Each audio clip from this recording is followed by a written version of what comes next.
Hello दोस्तों, मैं गोविंद शर्मा आपका स्वागत करता हूं अपने YouTube चैनल रोशन शाह स्टडी पॉइंट में, जिसमें आज हम बात करेंगे अपने एक और नए चैप्टर के MCQs की।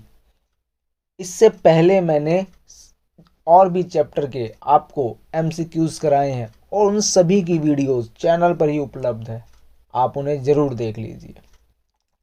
दोस्तों, इसी चैप्टर को मैंने बहुत ही डिटेल में एनिमेशन तरीके से कराया हुआ है, उसको भी देख लीजिए। और जिसने वो वीडियो देखी है वो आज के MCQs बहुत ही बढ़िया तरीके से सॉल्व कर पाएगा। जो चैनल पर पहली बार आया है वो चैनल को सब्सक्राइब कीजिए और वीडियो को ज़्यादा से ज़्यादा शेयर कीजिए। तो आइए शुरू करते हैं अपने MCQs। ये आपके CBSE बोर्ड, बिहार बोर्ड,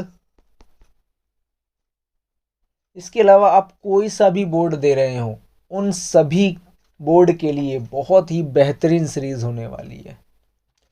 तो MCQ जो चैप्टर वाइज सीरीज मैंने स्टार्ट की है, आज उसी में एक नया चैप्टर मैं आपके साथ में लेकर हाजिर हूँ। तो आइए शुरू करते हैं अपना चैप्टर नंबर 6, सांस्कृतिक विविधता की चुनौतियाँ।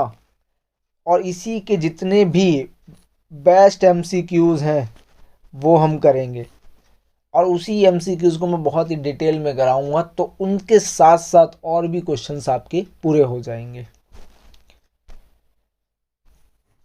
तो हमारे सामने, जैसा कि आप स्क्रीन पे देख पा रहे हैं, पहला क्वेश्चन आ चुका है। तो फर्स्ट क्वेश्चन है, किसे सांप्रदायिकता का दुश्मन कहा जाता है? ऑप्शन नंबर ए धार्मिकता को, बी असमानता को, सी अस्पृश्यता को, डी मानवता को। तो दोस्तों, सांप्रदायिकता का जो दुश्मन समझा जाता है वो समझा जाता है ऑप्शन नंबर डी, मानवता को। अब मानवता को क्यों समझा जाता है सांप्रदायिकता का दुश्मन? तो सांप्रदायिकता में क्योंकि बहुत ज़्यादा खून खराबा होता है।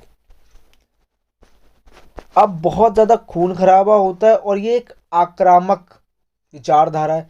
तो अब जब खून खराबा होगा तो इसमें किसी भी एक समुदाय के लिए हानि नहीं होती, पूरी मानव जाति के लिए हानि होती है।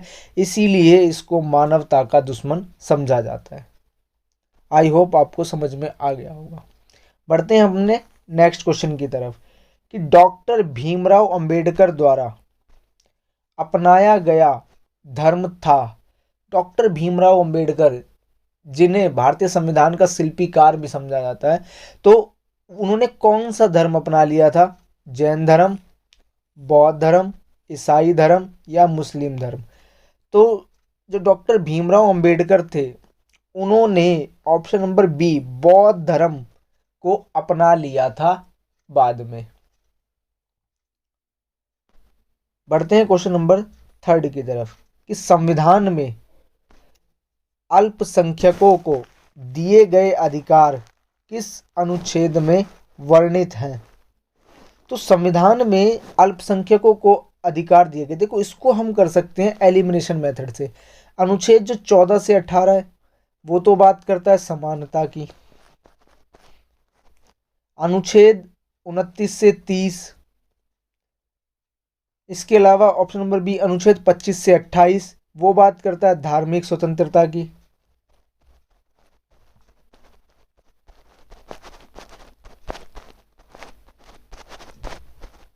और अनुच्छेद 19 से 22 ये बात करता है स्वतंत्रता के अधिकार की।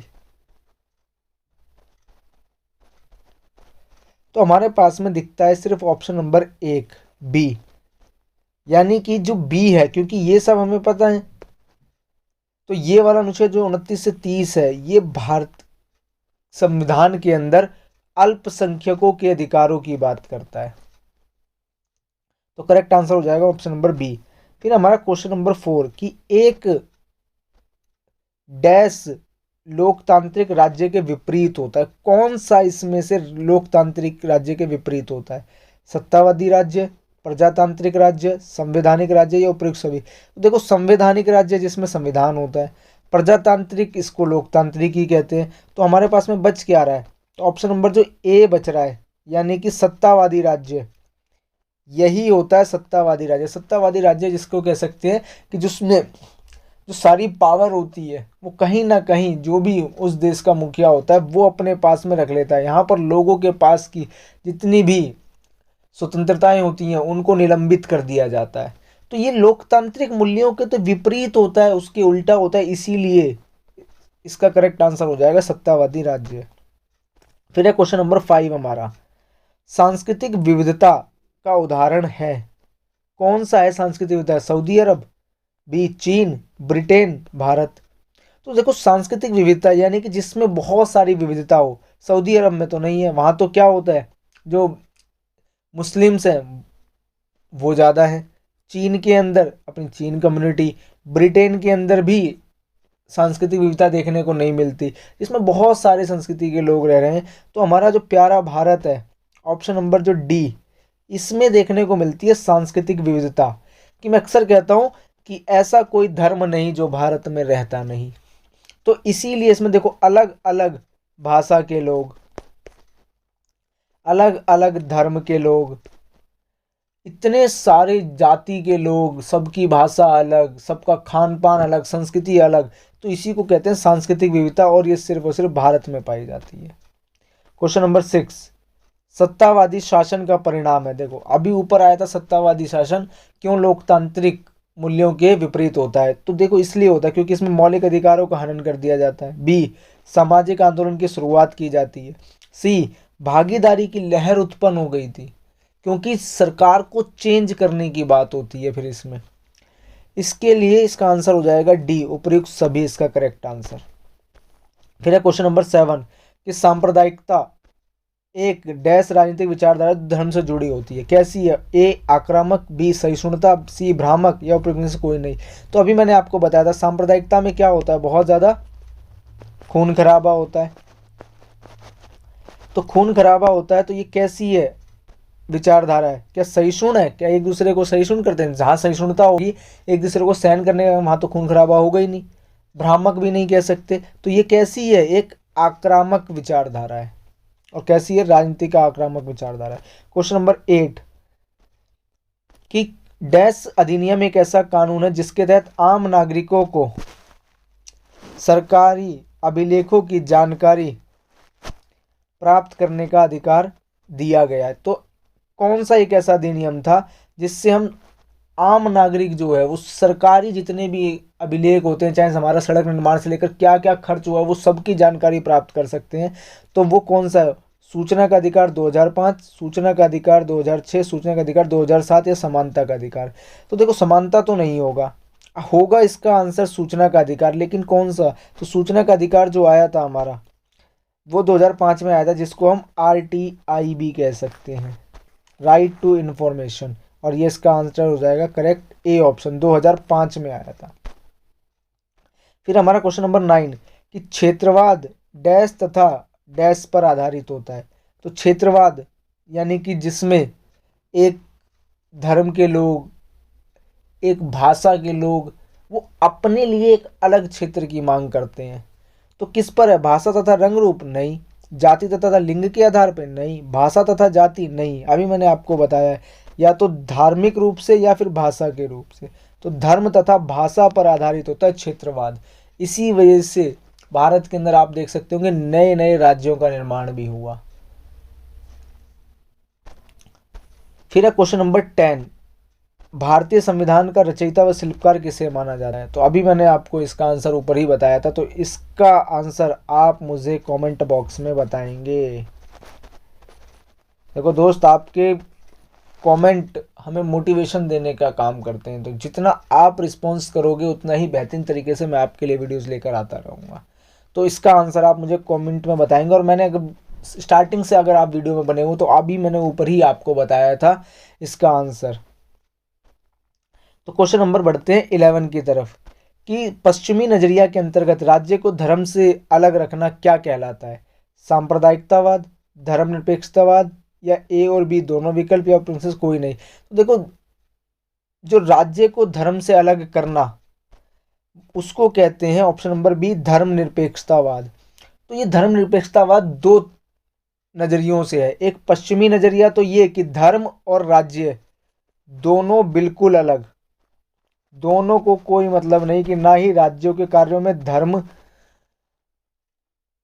हस्तक्षेप करेगा और ना ही धार्मिक कार्यों में राज्य हस्तक्षेप करेगा, बिल्कुल अलग रखा जाता है। और दूसरा एक आता है भारतीय नजरिया।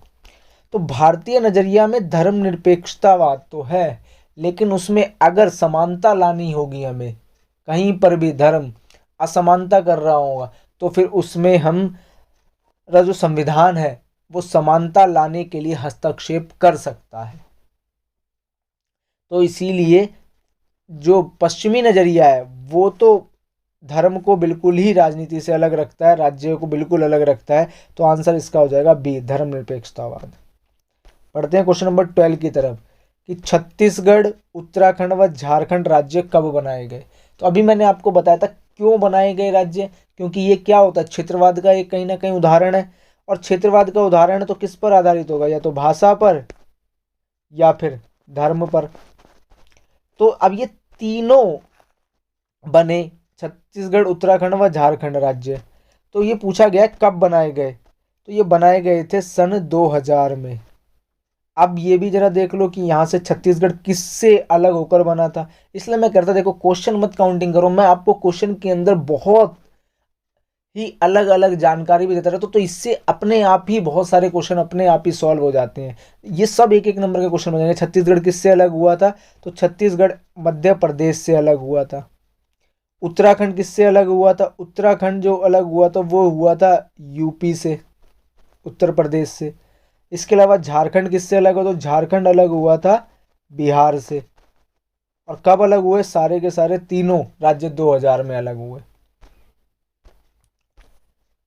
फिर क्वेश्चन नंबर 13, कि भारतीय समाज में सांस्कृतिक विविधता एक उदाहरण पेश करती है। किस चीज का उदाहरण पेश करती है, सांप्रदायिकता का, बी सरलीकरण का, सी रूढ़िवादिता का, या डी विविधता का।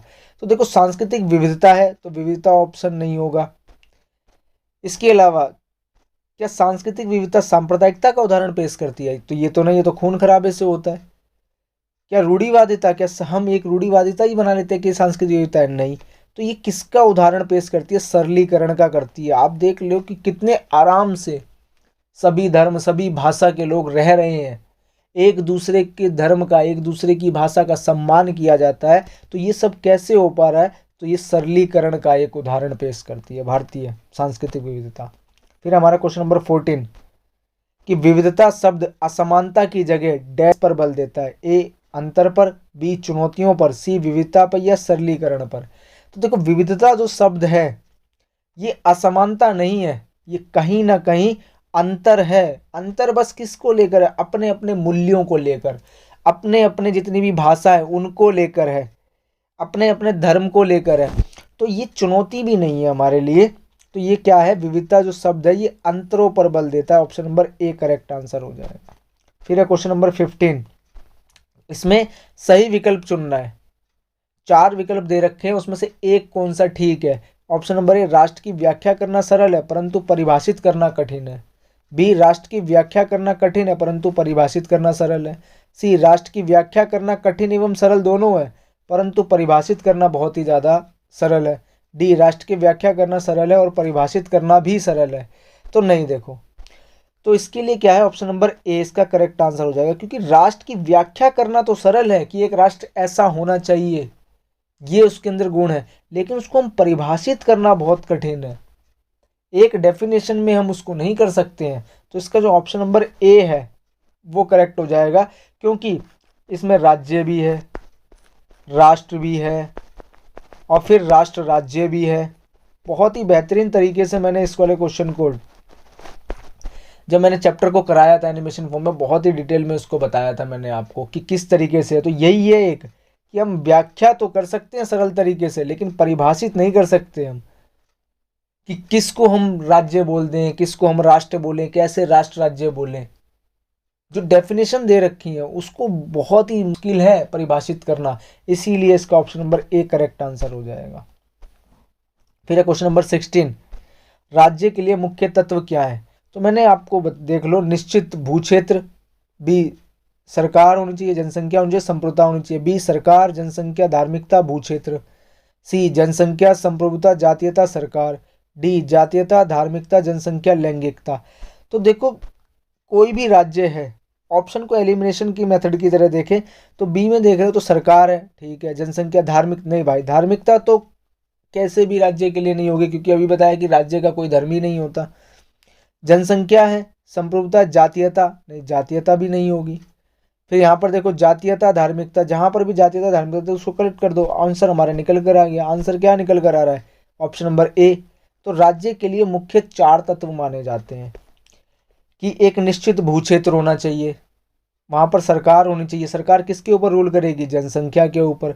संप्रभुता होनी चाहिए कि वो अपने जो राज्य हैं वो अपने फैसले खुद ले सके, उनके ऊपर बाहरी हस्तक्षेप ना हो, ठीक है।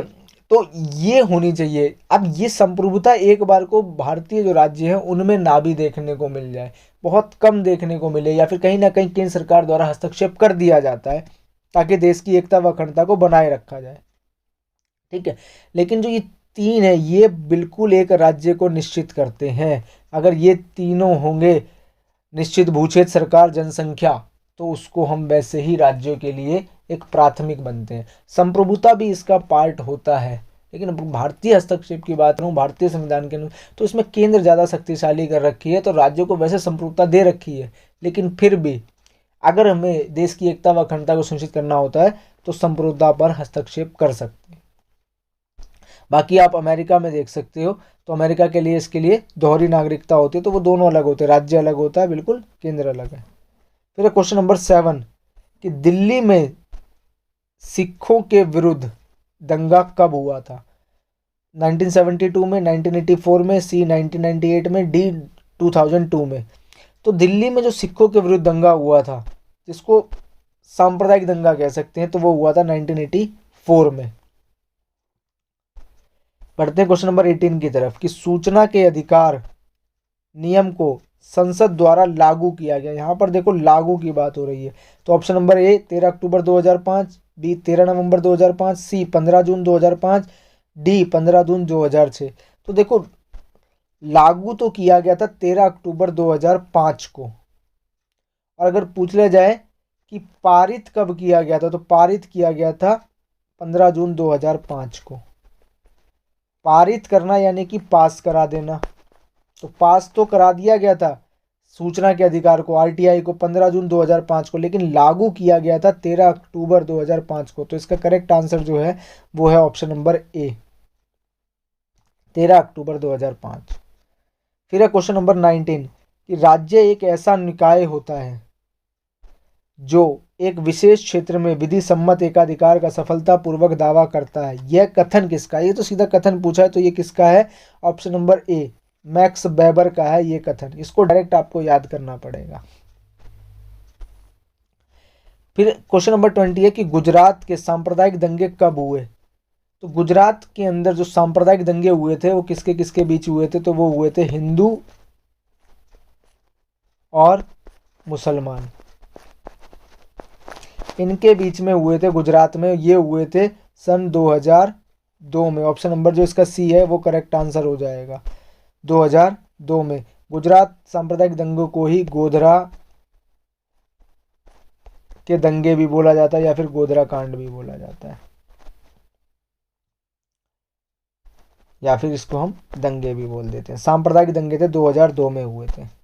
फिर क्वेश्चन नंबर 21 कि डैश तथा डैश रणनीतियां एकल राष्ट्रीय पहचान स्थापित करने की कोशिश करती हैं। ऑप्शन नंबर ए धार्मिकता तथा भाषावाद, बी क्षेत्रीयवाद तथा भाषावाद, सी सांप्रदायिक तथा संस्कृतिकरण, डी एकीकरण व सरलीकरण। तो देखो राष्ट्रीय पहचान स्थापित करने की कोशिश कर रही हैं, तो इसके लिए जो आंसर होता है वो होएगा करेक्ट एकीकरण व सरलीकरण। अभी हमने ऊपर देखा था सरलीकरण, तो इसके लिए क्या है कि हम सबको एक रहना पड़ेगा, एकीकरण करना पड़ेगा और सरलीकरण करना पड़ेगा बहुत आसानी से, जिसको कह सकते हैं आराम से मिलजुल कर रहें। फिर हमारा क्वेश्चन नंबर 22, भारत में निम्नलिखित में कौन सा समुदाय अल्पसंख्यक नहीं है? अल्पसंख्यक का मतलब ही क्या होता है? जिनकी संख्या कम हो, जो संख्या में क्या हो, कम हो, उनको बोलते हैं अल्पसंख्यक। तो देखो मुस्लिम तो भाई संख्या में कम है, कितने हैं, 13.4%। सिख, हाँ तो सिख भी अल्पसंख्यक हैं, ये कितने हैं, तो सिख हैं 1.7%। जैन भी अल्पसंख्यक हैं, ये कितने हैं, ये हैं 0.4%। अच्छा, इसने क्या पूछा, नहीं है, यही नहीं रहता कई बार पेपर में, हमें नहीं नहीं देखते और कर देते। तो हिंदू भारत के अंदर अल्पसंख्यक नहीं है, हिंदू है बहुसंख्यक, यानी कि जिनकी संख्या ज़्यादा है। बहुसंख्यक हैं कितने, 80% से ज़्यादा है, इसीलिए इसका करेक्ट आंसर भी यही हो जाएगा, क्योंकि अल्पसंख्यक पूछा गया था, कौन नहीं है। फिर है क्वेश्चन नंबर 23 कि भारतीय संविधान में भारत को एक कैसा देश बताया गया, क्या हिंदू राष्ट्र बताया गया, बी सांप्रदायिक राष्ट्र बताया गया, सी पंथ निरपेक्ष राष्ट्र बताया गया, डी उपयुक्त सभी बताया गया। तो भारतीय संविधान में भारत को देखो, हिंदू राष्ट्र तो नहीं है भारत, तो ये भी नहीं है, सांप्रदायिक राष्ट्र नहीं, खून खराबे वाला राष्ट्र भी नहीं है, पंथ निरपेक्ष, हाँ ये हो सकता है इसका करेक्ट आंसर, पंथ निरपेक्ष। पंथ निरपेक्ष को ही हम क्या कह देते हैं, धर्म निरपेक्ष, यानी कि जिसमें राज्य का अपना कोई धर्म नहीं होगा, कोई भी हमारा राजकीय धर्म नहीं है, तो इसका आंसर हो जाएगा सी, पंथ निरपेक्ष राष्ट्र किया गया है। फिर क्वेश्चन नंबर 24 कि सूचना के अधिकार के नियम के तहत सरकारी कामकाजों की सूचना देना आवश्यक होता है। कि अभी हमने बताया आरटीआई के तहत क्या होता है कि सरकारी अभिलेखों की हम जानकारी प्राप्त कर सकते हैं। अब कितने टाइम में उनको जानकारी देनी होगी, क्या 40 दिन में जानकारी दें, 30 दिन में, 50 दिन में, या 60 दिन में? तो ऐसा नहीं है भाई कि वो कभी भी जानकारी देंगे, नहीं, तो इसके लिए उनको टाइम दिया जाता है 30 दिन का। तो 30 दिन में जानकारी देना अनिवार्य होता है। क्वेश्चन नंबर 25 सूचना के अधिकार नियम को संसद द्वारा पारित किया गया। देखो अभी मैंने आपको बताया था पारित कब किया गया, और मैंने अभी ऊपर जो आंसर बताया था लागू का, उसी में मैंने आपको बता दिया था पारित कब किया गया है। तो इसका आंसर हो जाएगा 15 जून 2005 को संसद द्वारा पारित किया गया था। अगर पूछा जाए लागू कब किया गया था, तो लागू किया गया था 13 अक्टूबर 2005 को। तो इसका करेक्ट आंसर क्या हो जाएगा, आपसे पारित पूछा है तो पारित किया गया था, ऑप्शन नंबर ए 15 जून 2005 को। फिर हमारा क्वेश्चन नंबर 26 कि भारतीय संविधान की 8वीं अनुसूची में कितनी भाषाओं को मान्यता दी गई है। तो देखो एक तो पहला तो यही कि भाषाओं को भारतीय संविधान में कहाँ जगह दी गई है, 8वीं अनुसूची में, एक नंबर का तो यहीं पर बन गया। अब देखते हैं कितनी भाषाओं को मान्यता दी गई है। तो ऑप्शन ए 14, 18, 22, 26। तो भारतीय संविधान के अंदर जो 8वीं अनुसूची है उसमें जो भाषाएं को मान्यता दी गई है वो दी गई है 22। टोटल अगर आज मैं बात करूं वर्तमान समय की, तो 22 भाषाओं को मान्यता दी गई है। मूल रूप से कितनी थी, मूल रूप से तो 14 थी। तो फिर कैसे कैसे जुड़ी, तो देखो 15वीं जो बनी वो 1967 में, कौन सी, सिंधी को जोड़ा गया। इसके अलावा 16, 17, 18 ये आई थी 1992 में। कौन कौन सी आई थी, कोंकणी, मणिपुरी और नेपाली। तो जो कोंकणी, मणिपुरी और नेपाली ये 3 भाषाएं 16वीं, 17वीं, 18वीं 1992 में ऐड हुई। बच गई 4 भाषाएं 19, 20, 21, 22। तो ये थी बोडो, असम की है, मैथिली,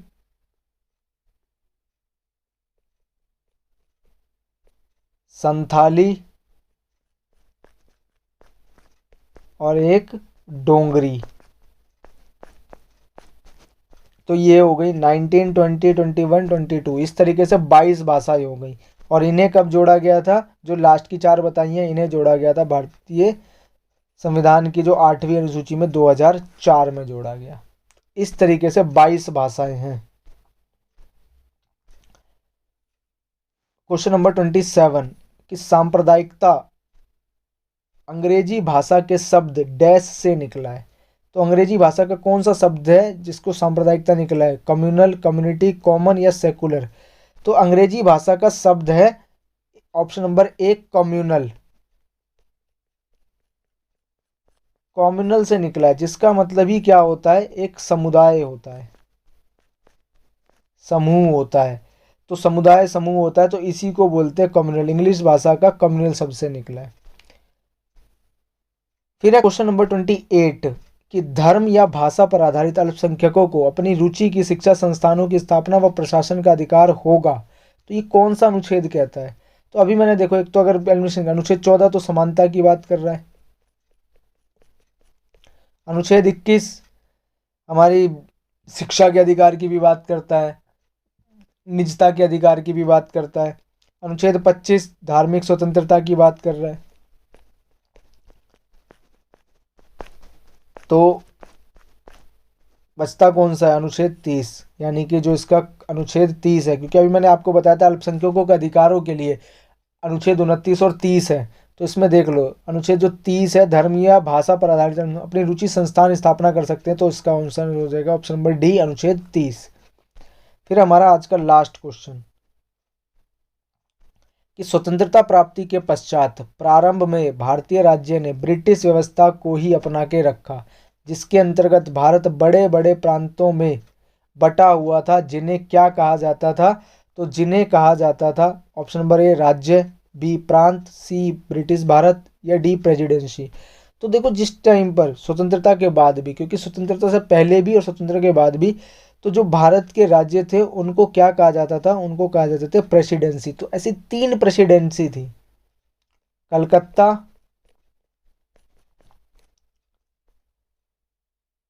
बम्बई जिसे आजकल मुंबई कहते हैं, और तीसरी मद्रास।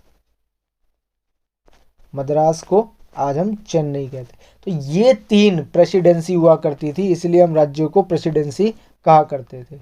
तो इस तरीके से मैंने आपको बहुत ही बेहतरीन तरीके से एक एक ऑप्शन को बिल्कुल ही विस्तार पूर्वक आपको समझाया है।